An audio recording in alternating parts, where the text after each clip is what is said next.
Pour revoir les difficultés lors de la préparation de mon concours médecine dentisterie. Bonjour à toutes les étudiantes, bonjour à tous les étudiants, j'espère que vous allez bien. Si tu ne me connais pas encore, je suis Clémence, ta coach experte pour t'aider à réussir tes études. Et aujourd'hui, nous allons voir comment tu peux gérer les difficultés qui vont survenir lors de la préparation de ton concours médecine dentisterie. En effet, je vais te délivrer tout un ensemble de trucs et astuces pour les surmonter afin de t'aider à réussir. Si tu ne l'as pas déjà fait, je t'invite à cliquer juste ici en dessous dans le descriptif de cette vidéo, là sur le bouton rouge en dessous de la vidéo, de manière à t'abonner à ma chaîne parce que toutes les 2 semaines, je te publierai un nouveau contenu dans le but, bien évidemment, de t'aider à réussir ton concours. Mais également, tu peux aussi, là dans le descriptif de la vidéo, télécharger le document qui est repris dans le lien parce que ce document reprend la synthèse, le résumé de tous les trucs et les astuces en or que je vais te délivrer. Donc cela te permettra de relire à tête reposée ce que tu auras vu dans le contenu de cette vidéo, de répondre à tout un ensemble de questions autour de ça, vraiment de manière à pouvoir surmonter, affronter tes difficultés et de gérer au mieux la préparation de ton concours. Donc ne t'en prive surtout pas. Alors, avant de parler des solutions et des trucs pour vraiment envoyer péter toutes les difficultés que tu as, l'idéal malgré tout, c'est de comprendre un petit peu d'où viennent tes difficultés, justement, dans le but de les surmonter. Alors, au niveau des difficultés, il faut savoir qu'elles viennent de plusieurs endroits et avant de développer vraiment en détail les différentes difficultés, il faut savoir que tout le monde, absolument tout le monde, tous les étudiants, peu importe les études qu'ils font, peu importe, tous les étudiants à un moment rencontrent des difficultés. Même les personnes qui réussissent super bien avec des points de malade, ils vont rencontrer à un moment donné des difficultés. Alors, il faut savoir que ceux qui te disent que ouais, non, moi ça va, j'ai eu facile. Alors peut-être qu'il y a des gens qui ont effectivement plus facile que d'autres, ça c'est clair et certain, on n'est pas tous égaux. Mais malgré tout, même les gens qui ont facile et qui ont l'air de bien réussir en ne travaillant pas beaucoup, malgré tout, il y a quand même un moment où ils ont des difficultés.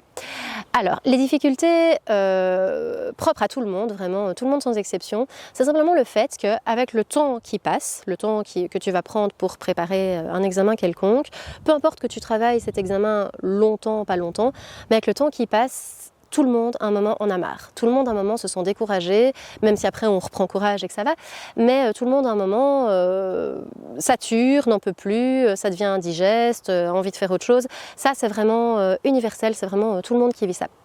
Donc ça, à tout le minimum, tu vas rencontrer cette situation, ou bien tu l'as déjà rencontrée, mais ça, sache que c'est absolument normal. Et puis, il y a des difficultés supplémentaires en plus qui peuvent survenir. Bon, ces difficultés supplémentaires, ça c'est pas pour tout le monde, c'est seulement optionnel on va dire, mais ces difficultés supplémentaires, c'est par exemple le fait de... Voilà, un moment de perdre confiance. C'est aussi le fait d'avoir l'impression, alors tu as travaillé, tu maîtrises, tu te dis que tu maîtrises, mais tu as l'impression qu'il manque un petit quelque chose. Tu te dis, ce sujet-là, si jamais je me prends une question là-dessus et que ça demande d'analyser un peu, d'aller un peu dans les détails, tu doutes un peu de tes compétences, tu as l'impression que peut-être tu ne sauras pas forcément y répondre. Enfin, tu vois, tu as l'impression qu'il te manque un petit truc, quoi. Que même si tu penses maîtriser, tu as l'impression qu'il y a un truc qui n'est pas assez. Et puis même plus loin, tu pourrais même pas avoir une petite impression de pas assez, mais vraiment une impression de non, ça je maîtrise vraiment pas. Si je me chope une question là-dessus, je suis dans la merde parce que ça va pas. Ça c'est possible aussi. Il y a des points de matière qu'on maîtrise pas ou qu'on maîtrise jamais vraiment totalement parce que voilà, on est tous différents, il y a des trucs, voilà, ça va pas. Donc ça voilà, c'est par rapport à des points de matière, c'est possible. Alors tu peux aussi avoir une autre difficulté et ça arrive quand même bien souvent, c'est que finalement tu prends plus de temps que prévu pour quelque chose où tu t'étais dit, ben ça, je vais prendre, je sais pas moi, 2 heures pour travailler ce truc-là, et puis tu as travaillé pendant 3 heures et t'en es à la moitié, et là, gros désespoir, tu pensais que ça allait aller plus vite, et puis tu as pris plus de temps et tu te rends compte que tu prends du retard. Ça, la prise de retard, c'est vraiment une difficulté très très courante. Je dis pas pour tout le monde, mais en tout cas pour beaucoup de gens. Alors après, dans les autres difficultés que tu peux avoir, c'est aussi des parties de cours, ben, comme je l'avais dit avant, hein, où ça va pas, tu maîtrises pas trop, et des parties de cours vraiment qui pour toi sont indigestes, imbuvables, tu les aimes pas, ça passe pas, ça rentre pas, c'est vraiment un truc, c'est viscéral quoi, ça va pas. Donc ça aussi c'est une difficulté que tu peux rencontrer parce qu'évidemment on a nos goûts, nos préférences, il y a des trucs ça va, c'est fluide, c'est bien, et puis il y a des trucs vraiment, ça pour le dire très vulgairement, ça nous fait chier quoi, voilà c'est clair. Donc voilà, ça c'est aussi des difficultés que tu peux avoir. Alors les conséquences de ces difficultés, j'ai envie de dire qu'il y en a deux principales. Alors la première des conséquences, c'est que quand on vit des difficultés, on stresse. Alors le stress, je ne vais pas te le développer ici parce qu'il sera repris dans d'autres vidéos. Et puis il y a une autre conséquence des difficultés, c'est l'abandon. Alors l'abandon, il peut être aussi de deux types. Alors tu as vraiment un abandon que je qualifierais d'un abandon de fait. En fait, simplement, tu vas dire non, j'abandonne, je ne vais pas passer cet examen, je le reporte à une date ultérieure ou carrément je change de parcours, je change d'études, je change de... Voilà, ça c'est vraiment l'abandon pur et dur, vraiment l'abandon clair et assumé. Et quelqu'un qui sera à côté de toi dirait oui, il a abandonné ou il a capitulé, enfin... Voilà, ça c'est un abandon pur et dur. Mais il y a aussi un autre type d'abandon, et celui-là, à mon sens, il est même encore plus dangereux. C'est un abandon qui est beaucoup plus vicieux, dans le sens où c'est un abandon qui est plus psychologique.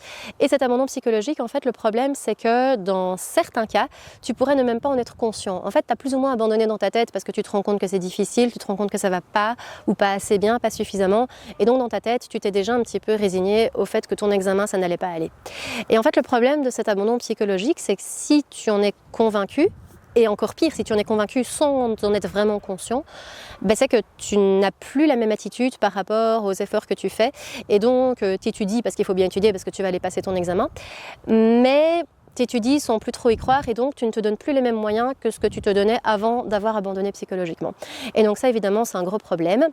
Mais rassure-toi, je te donne à la suite les solutions justement pour ne pas en arriver là. Et je vais te délivrer tout un ensemble de solutions, 4 trucs et astuces. 4 solutions pour te permettre de gérer tes difficultés au mieux. Première solution, garder la foi. Deuxième solution, te trouver un moyen pour décharger tes émotions et ta pression.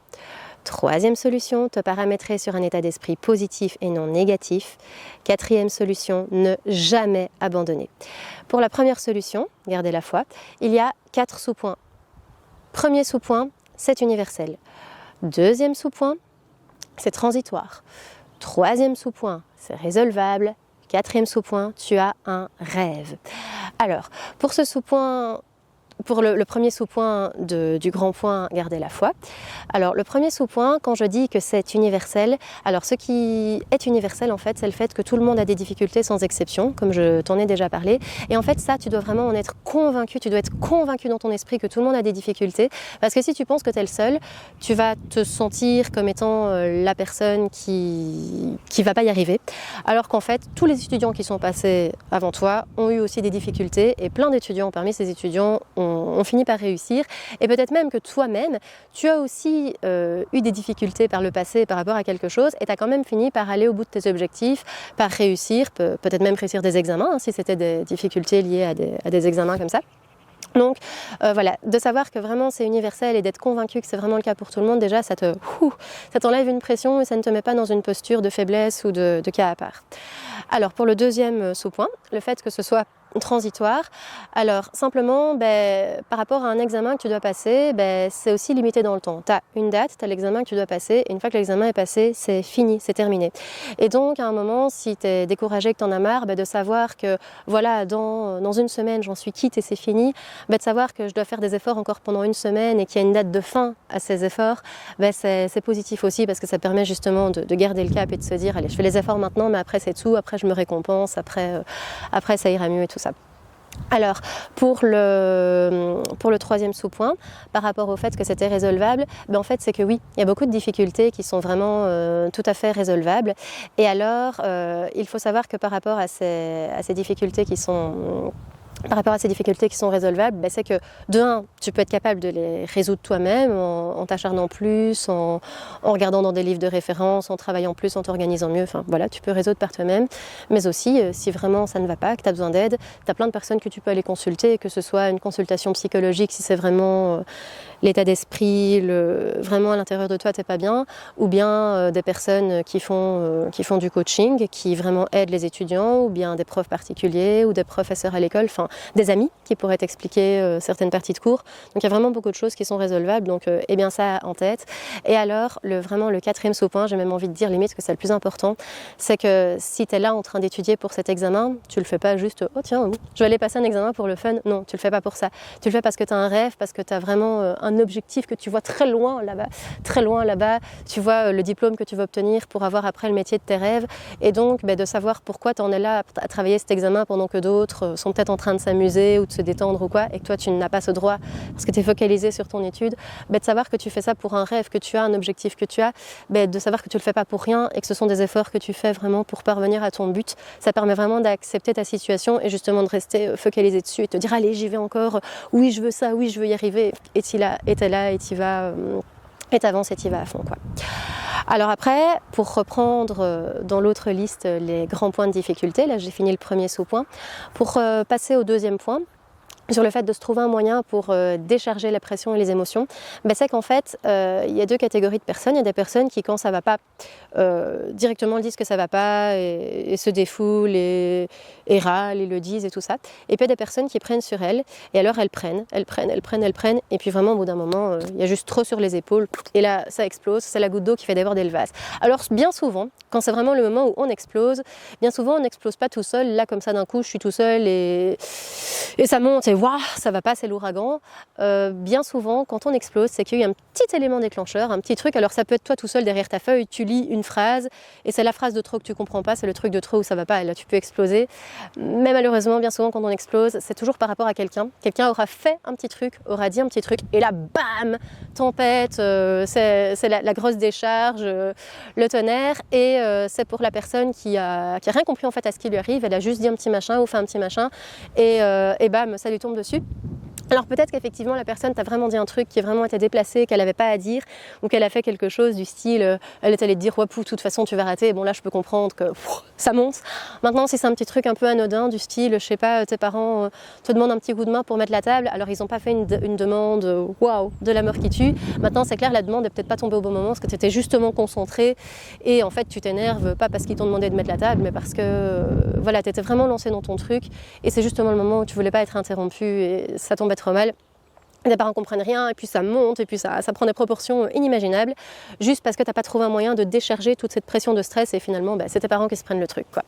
Donc voilà, ça c'est vraiment à éviter de faire. Alors après, pour le troisième grand point que je voulais aborder, le point sur le fait de se paramétrer sur un état d'esprit positif et pas négatif. Alors c'est pas évident, parce qu'on a souvent plus tendance à être dans le négatif, surtout quand c'est compliqué. Maintenant, il faut savoir que s'il y a un point que tu maîtrises pas, admettons voilà c'est un fait, il y a un truc que ça va pas, essayez de le relativiser par rapport à tout ce que tu fais, parce que si ça tombe, c'est un point qui va pas sur 20, alors que les 19 autres, ça va vraiment super bien. Et donc toi, tu vas être focalisé sur ce point-là. Non, il faut que je comprenne, il faut que je maîtrise, il faut que ça aille et tout. Et c'est là que tu vas justement ressentir la difficulté si ça va pas assez bien, alors qu'en fait il y a tout le reste qui va bien, et en fait toi tu es juste bloqué sur ce qui va pas, au lieu de voir tout ce qui va à côté, et donc vraiment de penser à tout ce qui va bien, ça permet aussi de relativiser et de rester positif et de permettre à ce que ça aille quoi. Ça va. Et puis le dernier point, le quatrième, ne jamais abandonner, ça j'en ai déjà parlé plus haut, mais c'est simplement le fait déjà de ne pas abandonner, ne pas te dire genre l'avant-veille de l'examen, non j'y vais pas, ça va pas, non, t'y vas, tu tentes le tout pour le tout et t'y vas, et tu réfléchiras après pour est-ce que j'abandonne concrètement ces études-là, ce choix-là ou pas, tu verras bien plus tard. Et donc de ne pas abandonner dans les faits, donc tu vas quand même à ton examen, tu fais quand même tes trucs, et surtout de ne pas abandonner psychologiquement, vraiment de rester focalisé là-dessus. Fais vraiment attention à cet abandon psychologique, régulièrement demande-toi si tu es toujours dans un état d'esprit combatif ou si quelque part tu es résigné, si tu as déjà capitulé, vraiment pour ne pas abandonner. Alors si malheureusement, après l'examen, tu devais te rendre compte que tu étais malgré tout en échec et que ça amène à des reconsidérations, alors peut-être qu'effectivement tu feras partie des quelques cas où à la suite d'échecs ou quoi, tu vas te reposer les questions, est-ce que c'est le bon parcours, est-ce que je suis vraiment fait pour ça? Ça arrive à beaucoup de gens, donc oui, peut-être que tu fais partie de ces gens qui vont se réorienter. Maintenant, la réorientation n'est pas non plus quelque chose de catastrophique. Si elle est faite correctement et pas sur un coup de tête, si c'est bien réfléchi, mais vraiment ces choix de réorientation, essaye vraiment de les mettre après l'examen et surtout pas avant, parce que si tu penses déjà à ça avant l'examen, tu es déjà en train de te paramétrer sur le fait que tu vas rater et que donc tu dois déjà penser à ton plan B alors que tu n'as même pas encore tout donné pour ton plan A qui est de réussir ton examen.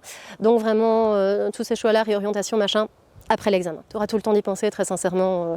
Ces choix-là, on sait les faire après. Il ne faut pas te dire, mince, je vais devoir prendre une décision en une journée comme ça, vite. Non, c'est pas aussi exagéré.